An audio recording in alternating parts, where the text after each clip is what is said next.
Graça Costa Pereira, obrigadíssima por estar connosco na Zem Talks for All, aqui do Festival Mental 2020. Devo dizer que é uma honra ter-te connosco dentro deste projeto e com o Festival Mental. Queria perguntar logo de início, e tendo agora por base o que é o lema do Festival Mental, todo este percurso desde março até agora, e da maneira que foi feito e o modo de vida que eventualmente terá mudado e mesmo a forma de sentir tudo isto, como é que foi para ti, Graça, passar estes tempos, estes meses? Para mim, honestamente, pensando em retrospectiva, foi muito tranquilo.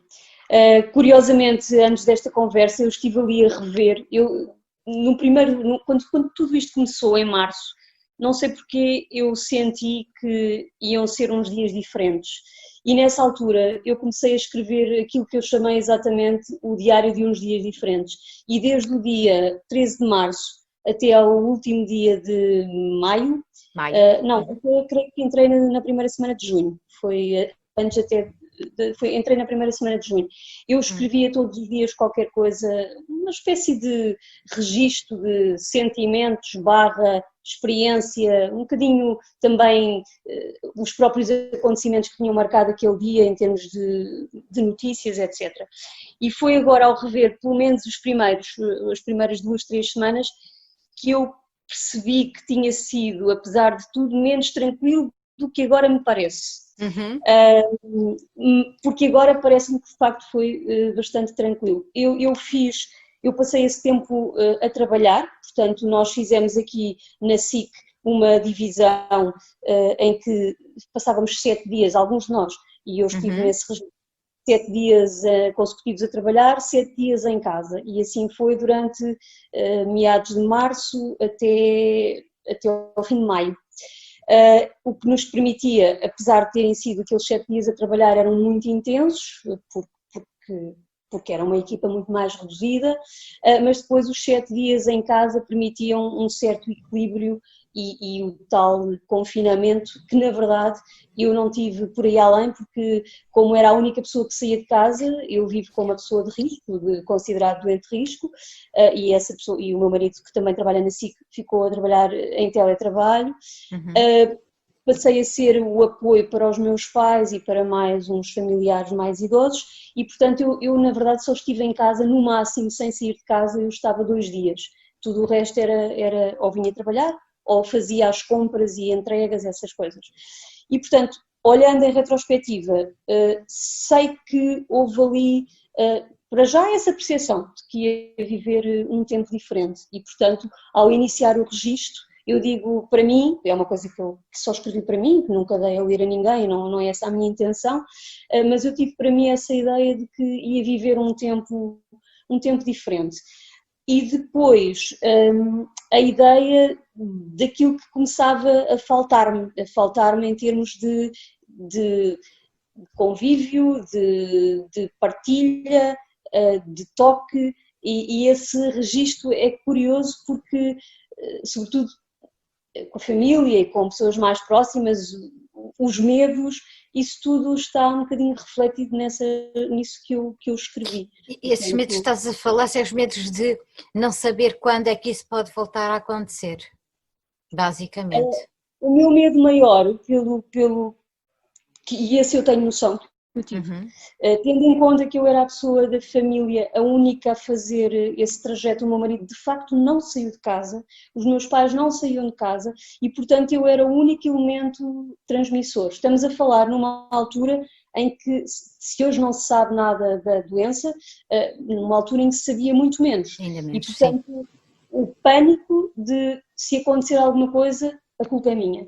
E esse peso, esse medo, essa responsabilidade é grande e era um bocadinho, eu sei que isso foi um bocadinho aterrador. Eu chegava a casa e ia imediatamente tomar banho, a roupa toda para lavar, os cuidados todos com os sapatos, esse lado da culpa, da possível, porque mesmo que se diga mas a culpa não é tua, quer dizer, não... Claro, mas uma pessoa não é assim que se sente, não é? Portanto, claro, a impressão que se sente. eu acho que foi um elemento Se eu tivesse de escolher, e se me perguntassem se eu queria vir trabalhar ou não, eu com certeza queria ter vindo trabalhar, como vim, acho que foi uma ótima solução para mim, mas esse lado é um bocadinho arrepiante. Claro, Pois, imagino que sim. habituando-nos a ele. E para lidar com essa ansiedade, porque isso foi ansiedade, foram momentos ansiosos, pensaste neles como isso e fizeste alguma estratégia para o combater ou simplesmente deixaste ficar e tentar, deixa lá ver o que é que eu consigo fazer para ajudar ou ver como é que as pessoas também conseguem reagir e talvez não olhem para mim nesse registro? Eu acho que a consequência disso, ou o porquê da existência disso, serviu para atenuar e para eu não viver com esse tipo de ansiedade. Porque eu sabia que eu era essencial para fazer esses trabalhos e era essencial para proteger essas pessoas. E, portanto, também esse lado da compensação de poder protegê-las fazia com que a coisa se atenuasse. Eu, honestamente, houve um dia, logo no início de tudo, que eu cheguei a casa e tive uma crise de choro, do nada, assim. Foi uma descarga mesmo, literal. Foi logo no princípio. E logo a seguir pensei, epá, não, eu vou ter que levar isto, não sabemos o que é que vai acontecer, até onde tenho que me aguentar, até porque eu ia iniciar uma fase, eu sou editora de cultura na SIC e portanto todo o meu trabalho é à volta da área da cultura, e eu ia iniciar uma fase em que ia fazer uma coisa completamente diferente do meu trabalho habitual, portanto também era um desafio nesse sentido, era tudo novo, e pensei, não, eu tenho de levar isto de forma pragmática e nunca mais me fui abaixo, portanto esse lado da responsabilidade e do se eu não fizer isto desta maneira vou contaminar os meus, os que trabalhavam aqui comigo,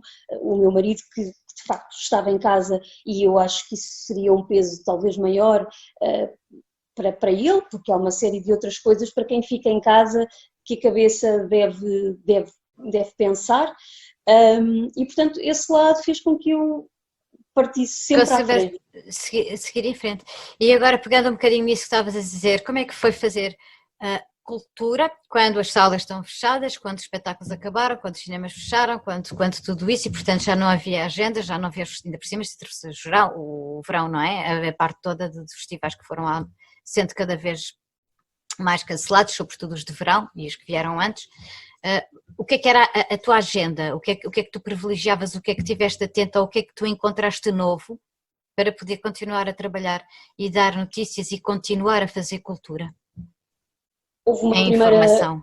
Nós temos um programa diário, o Cartaz, que sim, claro. durante a primeira semana mantivemos no ar diariamente, mas depois percebemos que não era execuível porque íamos dividir equipas, íamos ficar reduzidos e também não íamos ter tanta coisa assim para pôr no ar e, por outro lado, nós deixámos de ter a possibilidade de ter aqui pessoas em estúdio, portanto ia ser tudo via Zoom, via Skype, etc. E também não era tão apetecível quanto isso.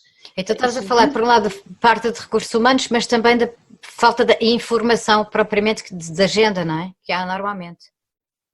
A parte de agenda durante ali a primeira, desde o dia 11, 12 de março até ao final de março, eram cancelamentos atrás de cancelamentos.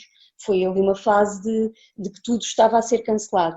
E a primeira fase... Isto há tantos anos, e habituado a fazer estas coisas todas, a acontecer sempre informação e tudo, e não cabe tudo, porque há tanta coisa e é assim que geralmente funciona, que eu sei que é assim. Como é que foi de repente isso? Parece um esvaziamento como é que isto te fez sentir? O primeiro momento foi se calhar menos difícil porque quando tudo começou a ser cancelado as pessoas apontavam as reaberturas para abril, para o início de abril, todos os comunicados, todas as coisas que nos chegavam diziam até 2, 3 de abril, portanto... Não é um cancelamento, é um adiamento.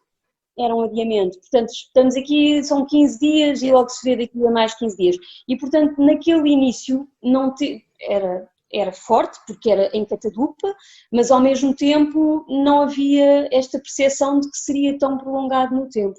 E depois sim, a partir do momento em que as coisas começaram a ser adiadas mais do que uma vez e depois os adiamentos, nomeadamente com os festivais de verão, passaram para o ano que vem, e aí eu acho que se começou a cair um bocadinho na real, porque houve muita gente a acreditar até muito tarde, e falo também sobre os festivais e sobre pessoas que eu fui falando, com pessoas que trabalham na área, que achavam que isto em agosto ia estar mais ou menos.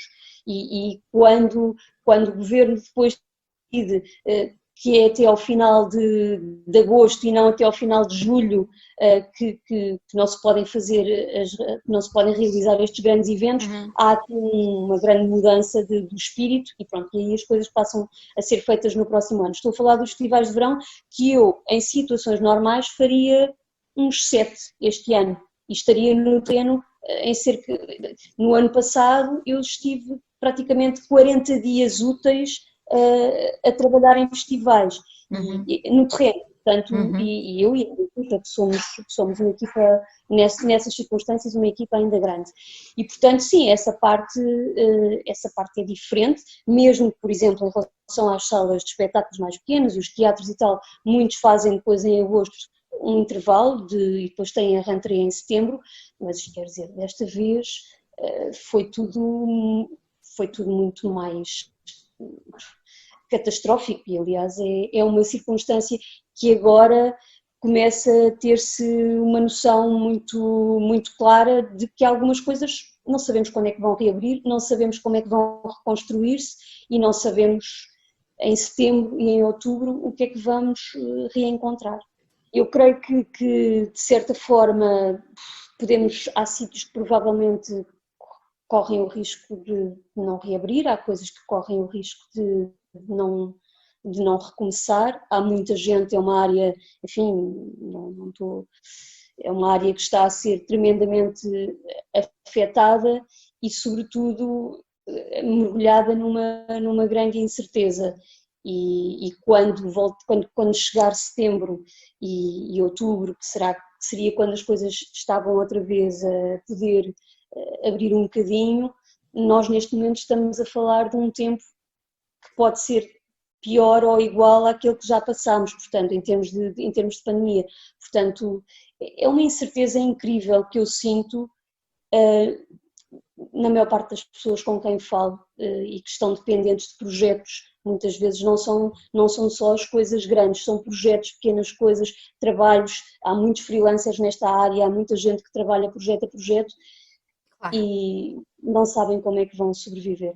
Isto foi dito logo de início que seria a primeira coisa a fechar e a última a abrir. E a abrir sem data indeterminada, ninguém faz ideia ainda. De qualquer maneira, estão-se a tentar investidas aqui e ali, aproveitar talvez um bocadinho a parte agora do verão, de se poder fazer coisas ao ar livre e, portanto, haver uma forma diferente. Sim, uma das coisas, um bocadinho voltando ao início da sua pergunta que eu não respondi exatamente, eu fui tentando depois, e a nossa equipa tentou, mantivemos uma versão semanal do programa, do cartaz, apostámos naquilo que estava a acontecer e numa primeira fase eram muito coisas via streaming, via internet e portanto fizemos isso também porque era o que estava a acontecer, era a realidade de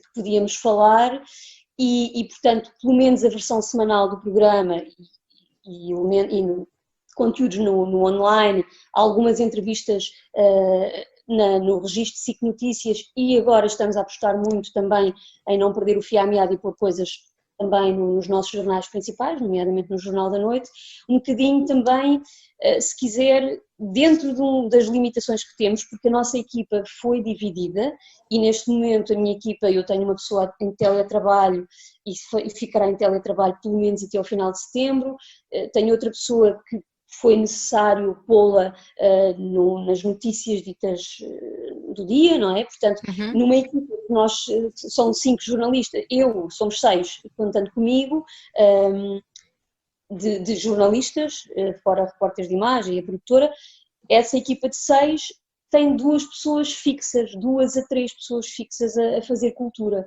e, portanto, também é mais difícil, havendo menos oferta, é certo, mas também é mais difícil podermos garantir as coisas todas que vão surgindo e, portanto, a escolha agora é um bocadinho na tentativa de chegarmos o mais possível a mais lados e de termos aqui se calhar um papel de ajudar as pessoas a terem um bocadinho mais de confiança e a nossa perspectiva em termos do que são as nossas reportagens tem sido sempre mostrar como é que os agentes culturais, os espetáculos, etc., estão a acontecer garantindo as medidas de segurança, para as pessoas não sentirem medo de sair. Na semana passada saiu uma notícia na Lusa dizendo, segundo os números do Instituto do Cinema, que durante o mês de junho foram ao cinema 12.403 pessoas.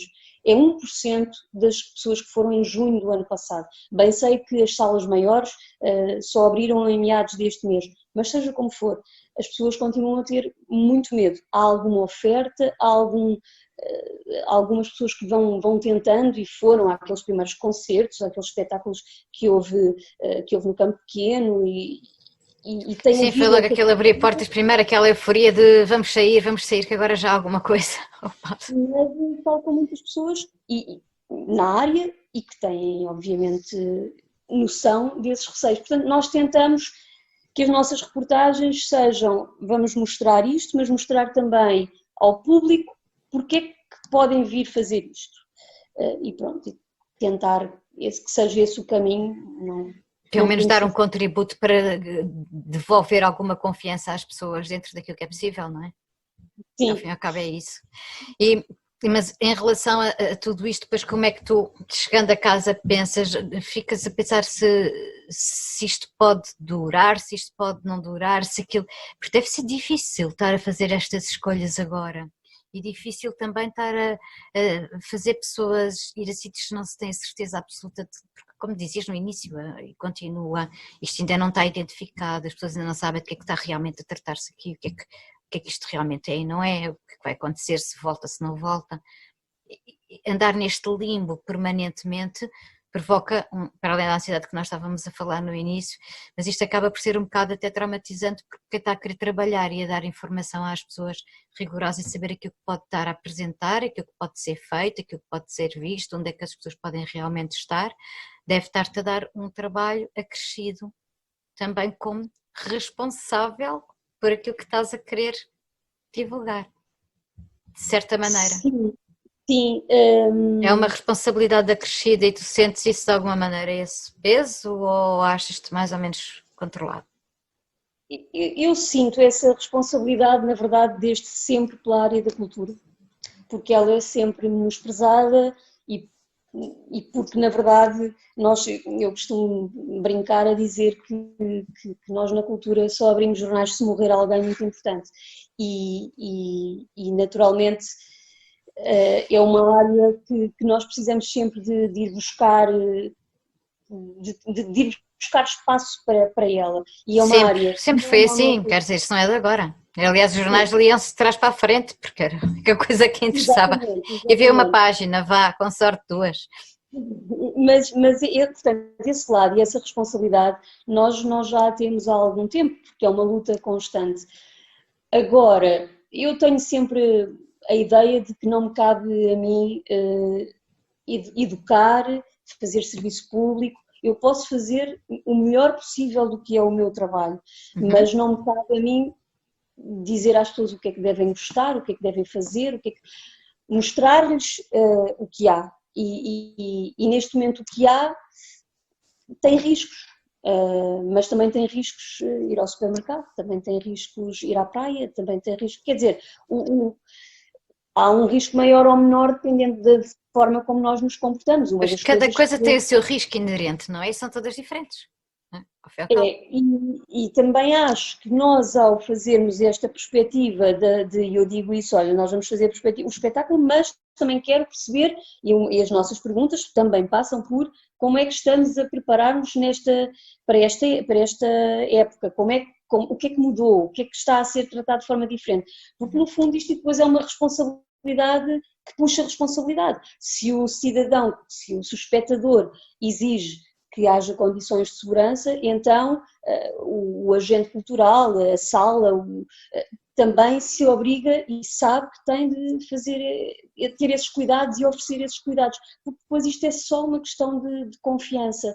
E a verdade, essa é a parte que eu tenho receio, não tanto em mim de todo, mas eu tenho algum receio das pessoas que estão a ganhar de facto algum medo de sair e que saem onde quer que seja, para onde quer que seja, com um medo permanente do mundo à sua volta.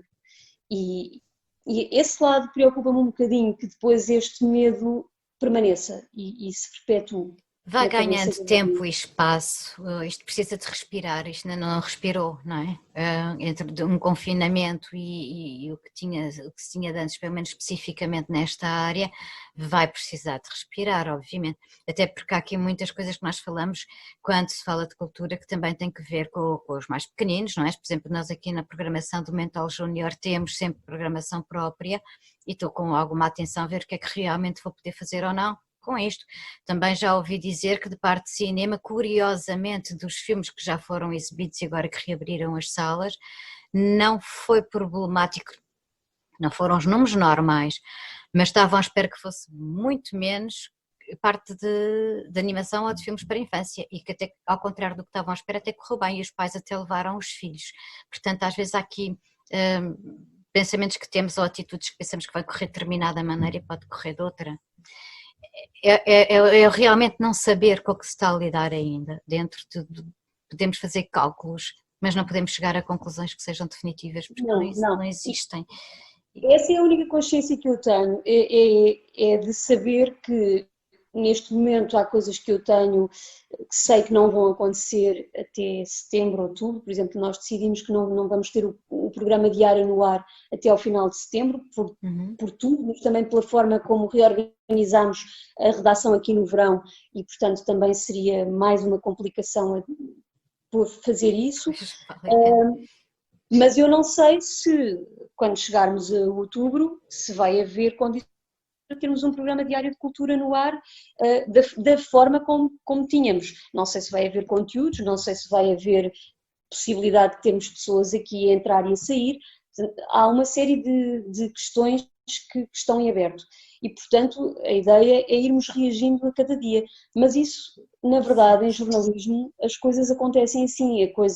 O divertido para mim, deste meu trabalho, e eu sou jornalista, vai fazer, acho, 25 anos, não 27, acho que já vai fazer, já enfim. Te preocupes, já lá vai um tempo. Já lá vai um tempo, mas é a ideia de que nenhum dia é igual ao outro, e portanto não se fazem rotinas e não se fazem planos estanques, vamos adaptando, e portanto essa capacidade de adaptação, esse lado de não é assim, faz-se de outra maneira, eu acho que também a mim ajuda, e esse espírito e esse pensamento ajuda-nos a não ficar estagnados, não é? Poder haver uma reinvenção constantemente. Em relação à forma como o nosso trabalho corre. A verdade é que nós estamos na mesma cheios de trabalho, nós vamos fazendo às vezes outras coisas noutras áreas e isso também é bom porque nos desafia e porque temos a certeza de que somos aptos para fazer isto e aquilo, isso é positivo para as cabeças de vez em quando até se sentirem-se desafiadas, mas sobretudo a noção de que vamos ter de continuar e acho que apesar de tudo há uma coisa extraordinária, acho eu aqui em termos da empresa e da empresa, é que nós não fomos afetados financeiramente, nós não tivemos cortes, nós não temos pessoas em layoff, não tivemos despedimentos, portanto se isso não nos trouxer um dos lados muito importantes da estabilidade, o que mais trará? Portanto, sem dúvida, parte da segurança é fundamental para continuar a trabalhar, para conseguir pelo menos ter cabeça e capacidade para continuar a trabalhar sem ter outros problemas que seria muito mais complicado. Sim. E agora, em relação àquelas perguntas que gosto sempre de fazer, que é, o que é que estás a ler agora ou ouvir, o que é que te sabe bem? Alguma sugestão que queiras deixar para nós pormos aqui? Estou a ler um livro do Steinbeck que se chama Correspondente de Guerra.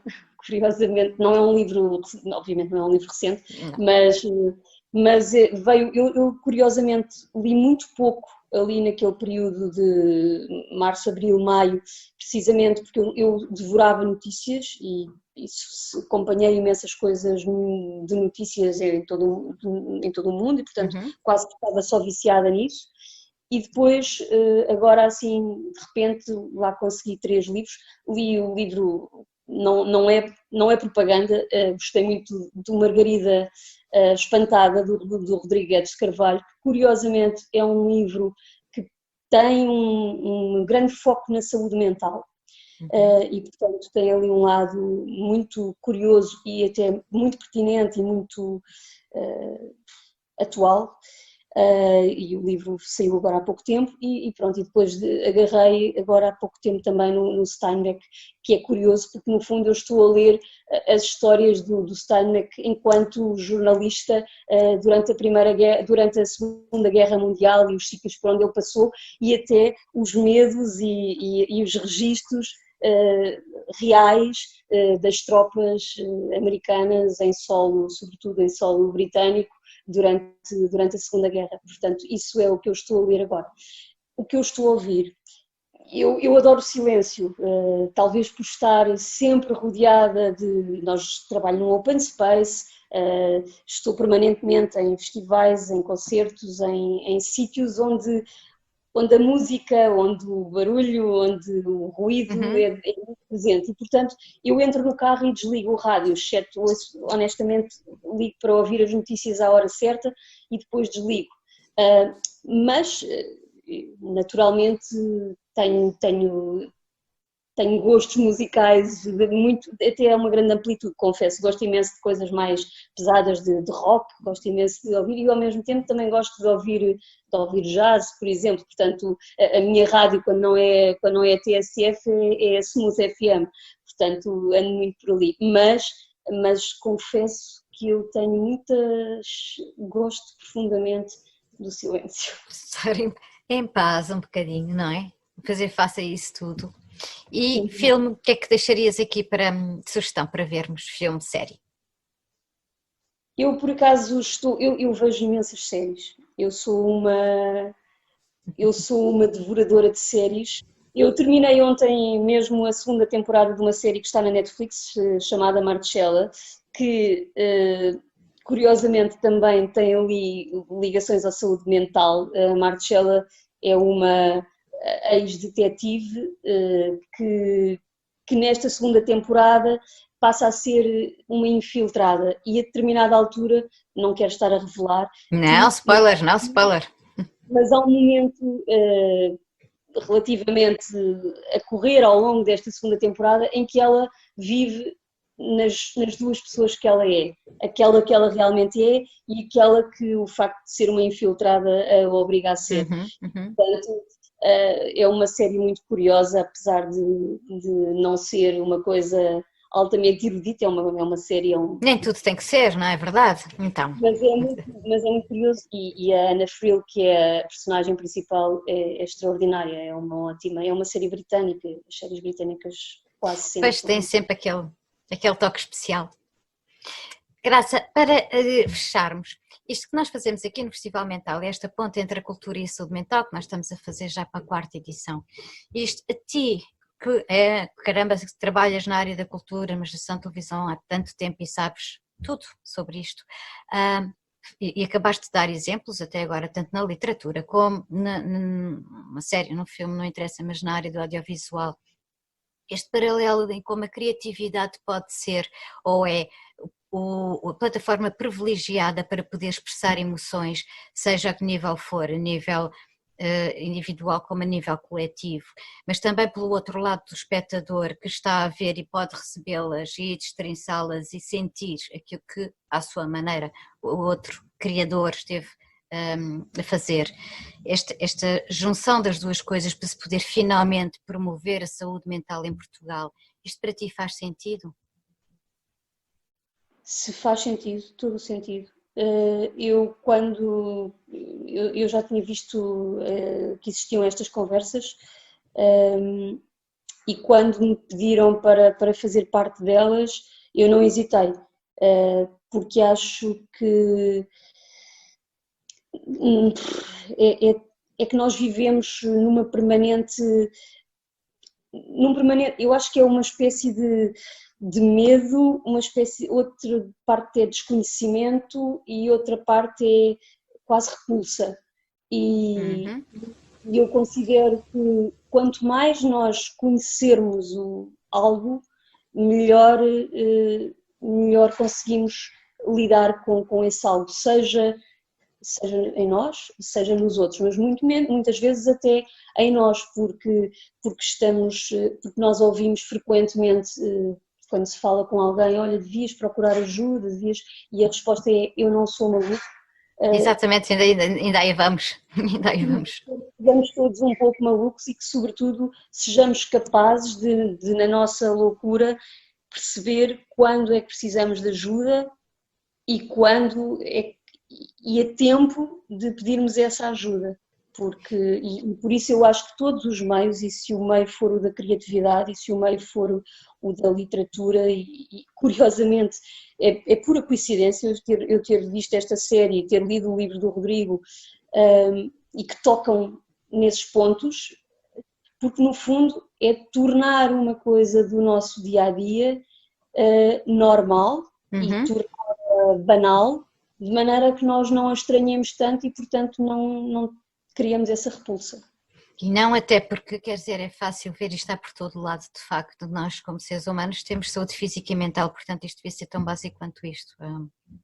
Saúde mental não é doença mental, são coisas diferentes e todos nós temos saúde mental. Aqui agora, por exemplo, terminamos já, está finalizado finalmente já o que vai ser a mostra deste ano do festival e nós recebemos filmes absolutamente inacreditáveis este ano. Isto tem subido imenso a nível de qualidade, mas também de diversidade de temas tratados em cinema para submeter ao nosso festival.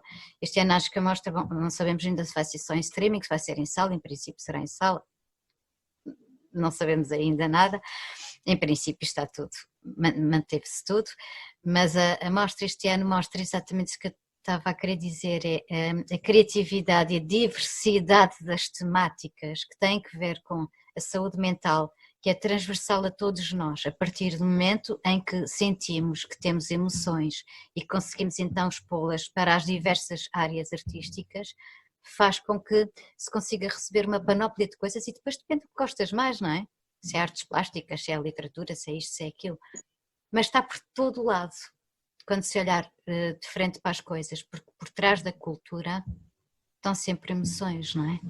E eu acho que às vezes esse lado quase íntimo, a percepção de podermos ter uma ligação maior à leitura, sobretudo eu acho que muito à leitura, mas também ao cinema, a forma como nos colocamos noutras vidas, essa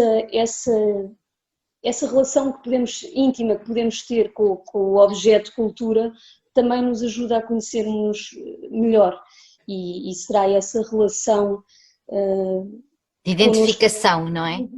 Sim, e que nos ajudará a entender quando há aqui um certo desvio daquilo que nós consideramos que possa ser, não lhe vou chamar normal, mas o desejável em termos da nossa saúde mental. É. Graça Costa Pereira, foi um prazer enorme falar contigo. Obrigadíssima por ter estado aqui. Muito obrigada, até breve. Muito mesmo, até breve, fica bem. Olha, cuida de ti. Obrigada. E fica segura. Obrigada pelo teu trabalho, Graça. Parabéns. Beijinho grande.